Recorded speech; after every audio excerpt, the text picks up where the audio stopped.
టీడీపీతోనే సాధ్యమన్నారు TTDP నేత మోత్కుపల్లి. ఇందుకోసం third front నొప్పించి Telangana సాధిస్తామన్నారు ఆయన. టీఆర్ఎస్ ను టీడీపీలో విలీనం చేయాలని కేసీఆర్ కు సలహా ఇచ్చారు. మహానాడుపై విమర్శలు గుప్పించిన టీఆర్ఎస్ పై ఘాటుగా స్పందించారు మోత్కుపల్లి.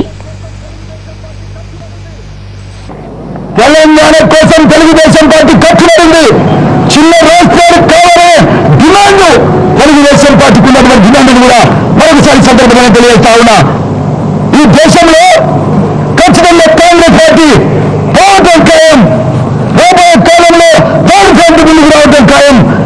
ఆ యొక్క థర్డ్ ఫ్రంట్ ఒప్పించి తెలుగుదేశం పార్టీ ద్వారా తెలంగాణ తెచ్చుకుంటారని కూడా మరొకసారి సందర్భంగా తెలియజేస్తా ఉన్నా. సోనియా గాంధీ కాళ్ళు గారికి నెత్తిన పోసుకుంటారు నువ్వే చెప్తున్నావు. చంద్రబాబు నాయుడు గారు మాత్రం వద్దు నీకు. మరి ఎందుకోతో తెలంగాణ ప్రజలు ఆలోచన చేసుకోవాలి. నీకు దమ్మ ధైర్యం ఉంటే రా చంద్రబాబు నాయుడు గారితో కూర్చో మాట్లాడు.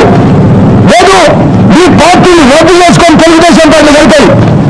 రేపు ఖచ్చితంగా తెలుగుదేశం పార్టీ అధికారంలోకి వచ్చిన తర్వాత కేంద్ర ప్రభుత్వం మెడలోంచైనా సరే ఈ ఏదైతే లేఖలు రాసినామో ఆ లేఖలు కట్టుబడినటువంటి తెలుగుదేశం పార్టీగా తెలంగాణ తెచ్చుకుంటామని ఈ సందర్భంగా తెలియజేస్తా ఉన్నా.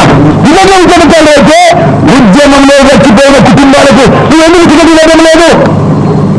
1000 మంది వచ్చారు కదా, ఆ కుటుంబాల నుంచి ఇచ్చే మనసు నీకు ఎందుకు లేదు? ఎలా కనిపిస్తారు కదా? లేదు పైసలు లేదు కావాలి, డబ్బులు లేరు, 100 కోట్లు లేదు కావాలి.